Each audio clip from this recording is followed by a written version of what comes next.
At 30,000 feet in the sky, one slap changed everything. A Fortune 500 CEO, humiliated on a first-class flight, a flight attendant's handprint burning across his face, and a billion-dollar airline collapsing within weeks. This is a shocking story of Jamal Washington, the man who owned the jet in more ways than one.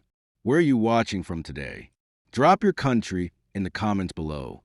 And if you love uncovering hidden truths behind scandals the world tried to bury, make sure you hit that like button and subscribe, because this one will leave you speechless.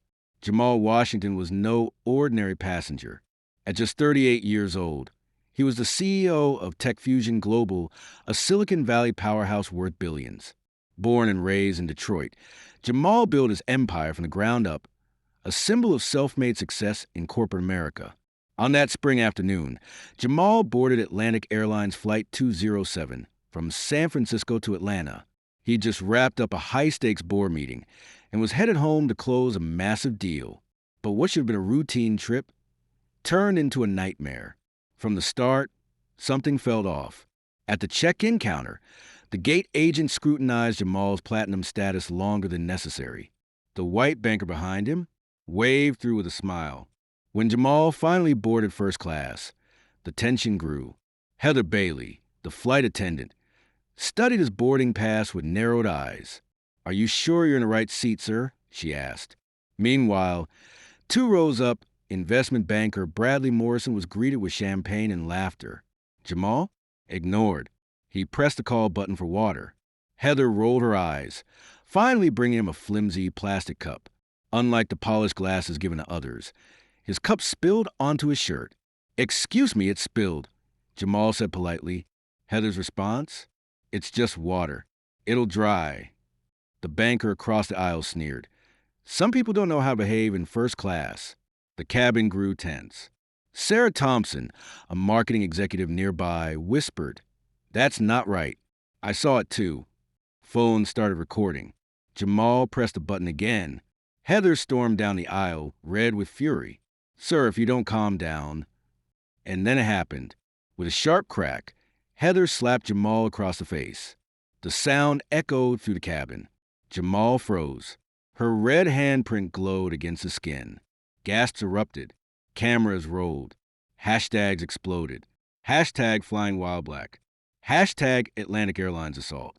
By the time the plane diverted to Nashville, the world was already watching. Within hours, millions had seen the video. News alerts broke across CNN, BBC, and every social feed. Atlantic Airlines scrambled. Their first statement? Cold and corporate.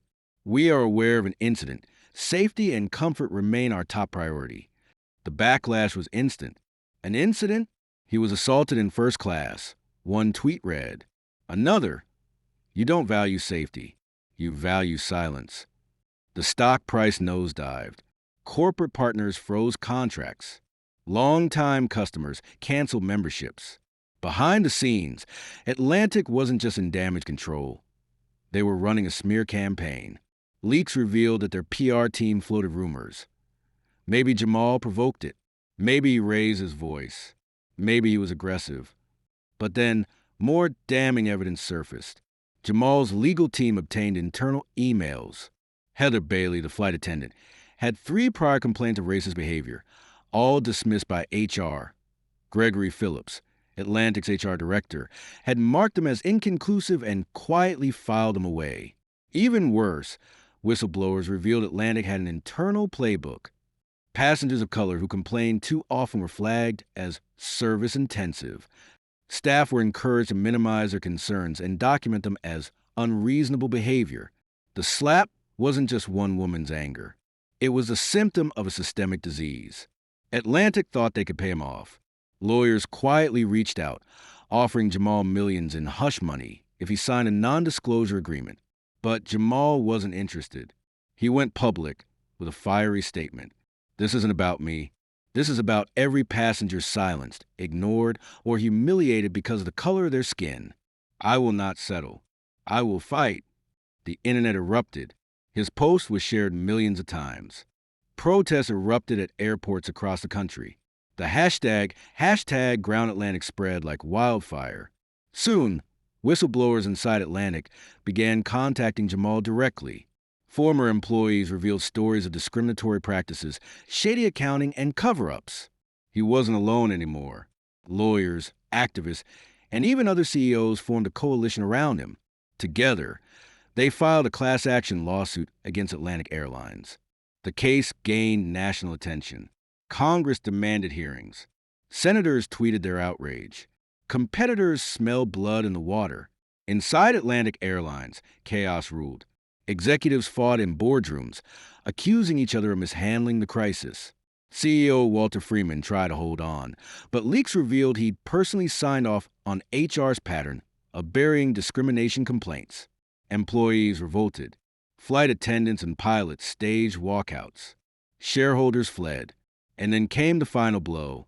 More leaks showed Atlantic senior staff had not only buried racist complaints, they'd actively retaliated against whistleblowers, demoting or firing those who spoke out. It was over. Atlantic Airlines filed for bankruptcy within 6 months. Their planes were grounded, their gates at major airports reassigned. The once proud brand that had flown millions of passengers was gone. And what about Jamal? He emerged not just as a CEO, but as a civil rights leader of the digital age. His stand against Atlantic forced the airline industry to confront systemic racism.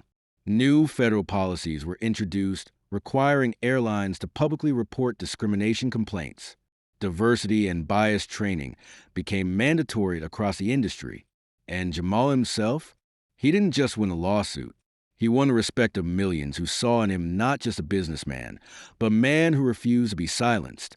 Imagine building a billion-dollar company, only to be slapped in the face for asking for water. Would you have walked away quietly or fought like Jamal did? Drop a hashtag Justice for Jamal in the comments if you stand with him. And while you're down there, don't forget to like, subscribe, and hit that notification bell so you don't miss the next story exposing the scandals powerful corporations don't want you to see. Because this wasn't just about one flight or one slap. It was about an entire system finally meeting the one man willing to bring it all crashing down.